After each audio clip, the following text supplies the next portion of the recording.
guys, welcome back to another fun-filled week of training here on Team Posh. My name is Kylie Colon. I am the Silver Premier Team Leader of my team, Forever Posh, and this week we are talking about setting goals for rank advancement. So, I wanted to talk to you about SMART goals.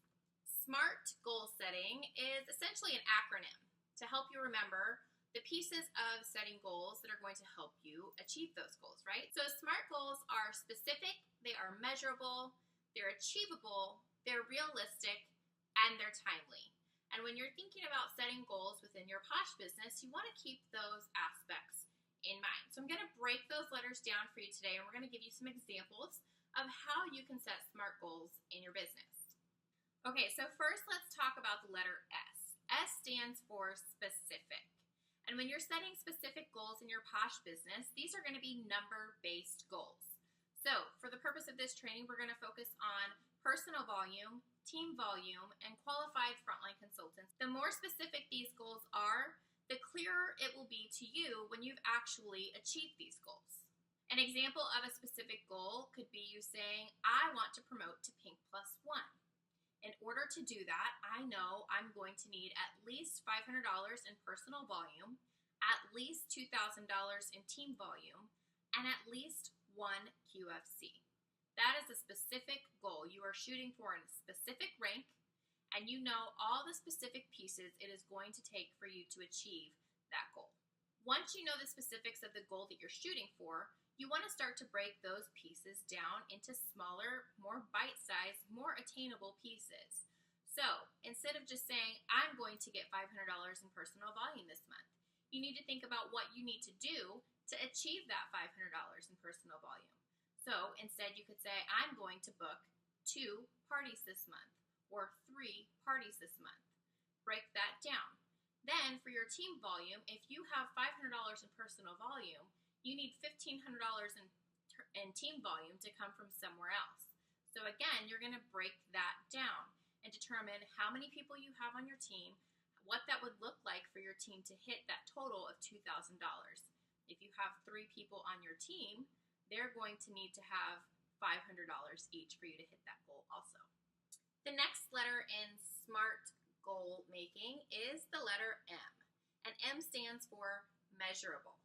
You need to be able to measure your goal based on numbers. So your virtual office is going to come into play here. You should be checking your virtual office and your downline report daily and looking to see where you are in terms of your personal volume goal, as well as where your team is in terms of your team volume goal for your entire team, as well as where your individual teammates are for their own personal goals for the month. If you're just starting out, or even if you're not, a great number to increase your sales by every single month, personal volume or team volume, is somewhere between 10 and 15%. Then you're going to take your previous month's sales and multiply that by 10 to 15%, whatever you want to grow by. And that's going to give you a baseline to show you what you need to work on more, which aspect of personal volume, team volume you need to work on more to achieve the goal that you have in mind.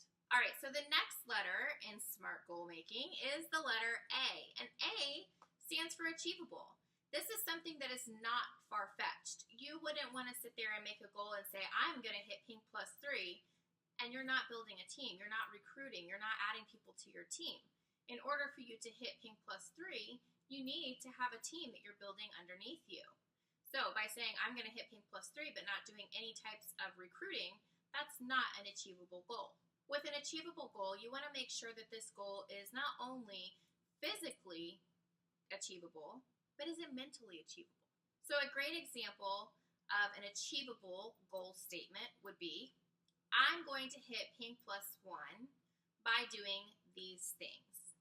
I'm going to grow my team by X number of people every month. I'm going to grow my personal business by X number of new customers every month.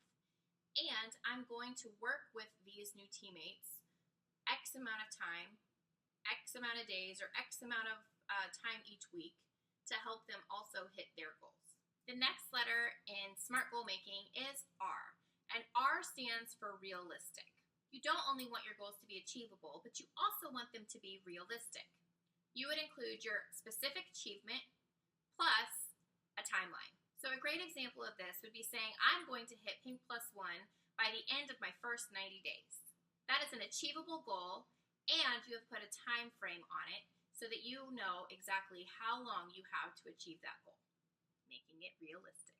All right, the last letter in SMART goal making is T, and T stands for timely. Now, we kind of touched on this with realistic, but timely is very, very, very important. Without setting a time frame to your goal, it makes your goal lack motivation. So an example of lacking motivation would be saying, I'm going to hit Pink Plus One. When are you going to do that? How are you going to do that?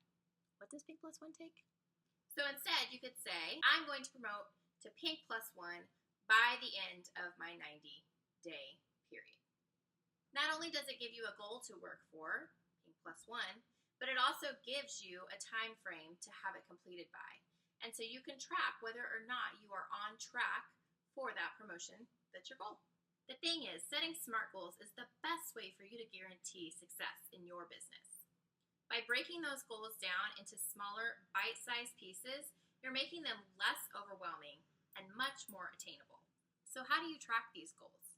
Well, it's entirely up to you and your personality. Maybe you're a person that likes a planner and you like to write things down in a planner and set your goals down there in the planner. If that works for you, then that's the tool that you should use. Or maybe you're a person like me that uses their Google Calendar and their iCalendar for everything, and I set myself reminders of things that I need to do ahead of time. Other people like to use a spreadsheet, and then there's other people who like to use a notebook. It really doesn't matter what tool you use to track everything, but just make sure that you are writing those goals down. When you write them down, something magical happens in the universe, and it puts it out there for you. By writing it down, you're putting it out there that these are goals that you want to achieve.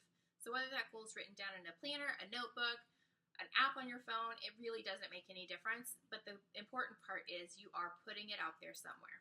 Don't forget to use your virtual office. Your dashboard and your downline reports are a great way for you to track your progress every single day and every single month.